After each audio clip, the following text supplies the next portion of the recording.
Muitas pessoas não são muito fãs da ferramenta varinha mágica, por exemplo, e eu me incluo entre elas, porque muitas vezes fica uma seleção meio amadora, a seleção que a varinha mágica faz.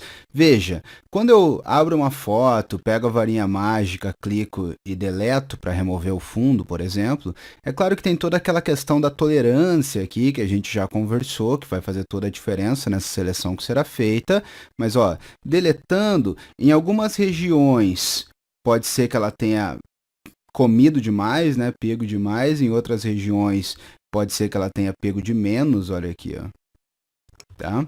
Então você poderia ajustar isso utilizando um pouquinho desses recursos que a gente estava aprendendo agora.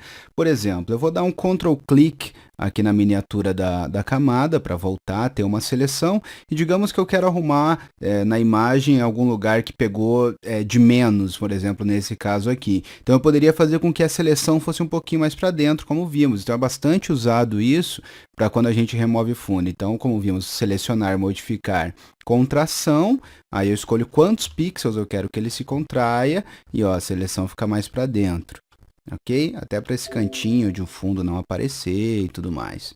Já se eu fizer o expansão é para onde ele pegou de menos, eu quero que ele abrace mais coisas.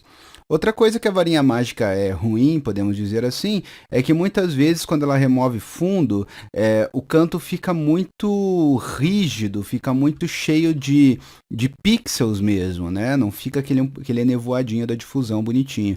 Então eu posso dar difusão na própria seleção, como vimos, e é muito bom para quando a gente tira fundo isso. Então eu vou vir aqui em selecionar, modificar difusão, por uns 2 pixels aqui, por exemplo, e agora inverter a seleção e delete.